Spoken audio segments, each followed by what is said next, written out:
A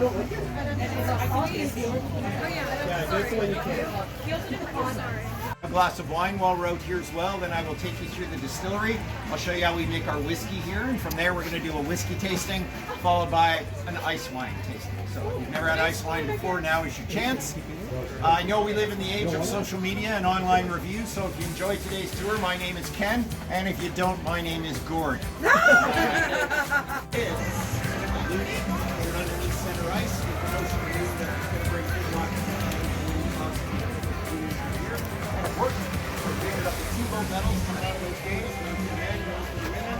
Gretzky, that of course was Wayne Gretzky's dad. He passed away in March of 2019, and he was known as Canada's hockey dad. He was a wonderful guy, almost as well recognized as Wayne himself. Never went anywhere without a pad of paper and a Sharpie in his pocket for signing autographs. When I say everywhere, I do mean everywhere. I met a couple on this tour a number of months ago who ran into Walter on a ski hill while he was still with us, pulled those things right out of his snow pants, ready to go.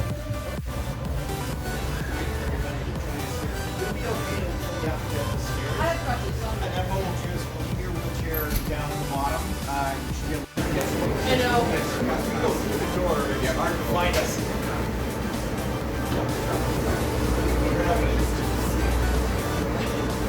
There you go. Then we'll around the corner. We'll let it go.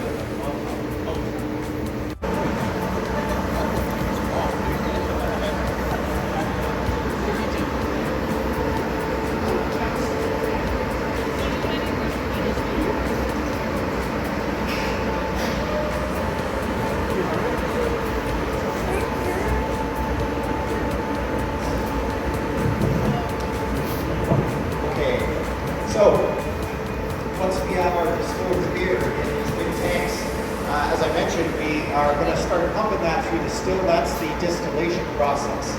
So, we will typically start with that columnar still. That's that tall, skinny one there. And that one is also called a continuous still, because as long as we have distiller's beer to run through it, we can continuously distill in a still of that design.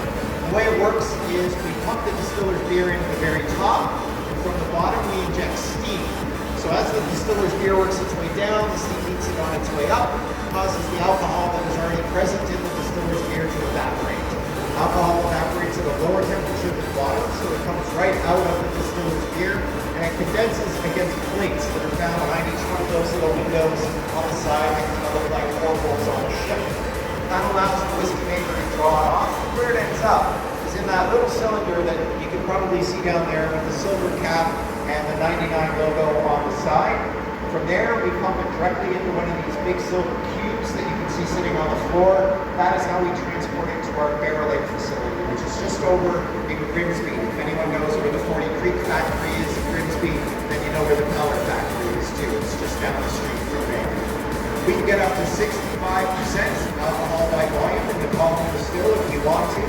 In the pot still, the big one in the corner, we can get up to 96% alcohol by volume if we want to. We don't want to. Okay? 96% is way too much alcohol for drinking. Okay, so yeah, it is. That would kill us all. Right? That's about 10% more than is in hand sanitizer. So don't worry, I'm not going to hand you anything today that is 96% alcohol. The only thing that I've seen on this estate that even came close to that was middle of the summer. I did this tour for 20 guys at a bachelor party.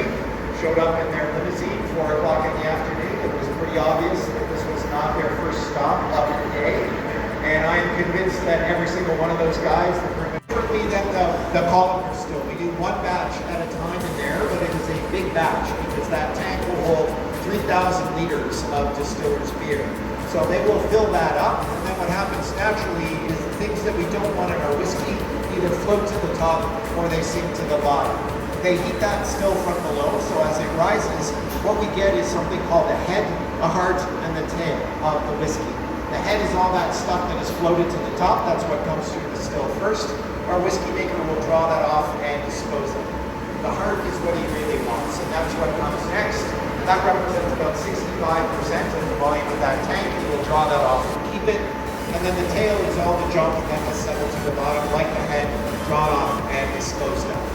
Whiskey comes through this process completely clear, so it looks like water when we are done. It doesn't take on that brown color that you're you're used to seeing in the bottle until it has been barrel aged. In order to be called whiskey here in Canada, the rule is it's got to be in barrel for a minimum of 3 years.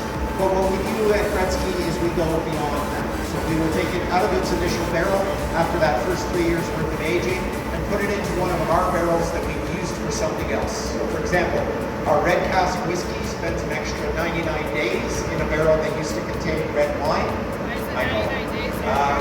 Maple cask, same thing, 99 days in a barrel that used to contain maple syrup. And then the one that you're going to try for me is one of our premium whiskeys. It's our ice cask.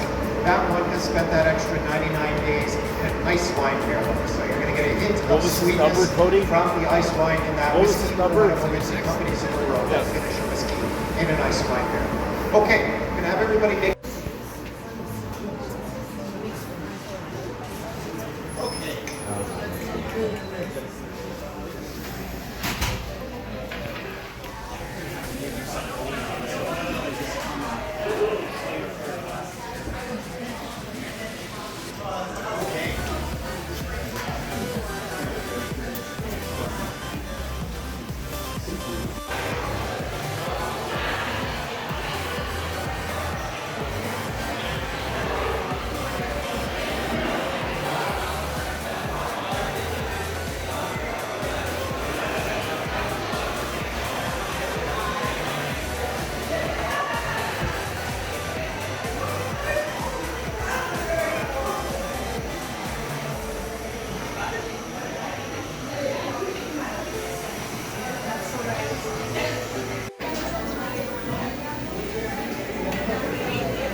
Try it. That's so good.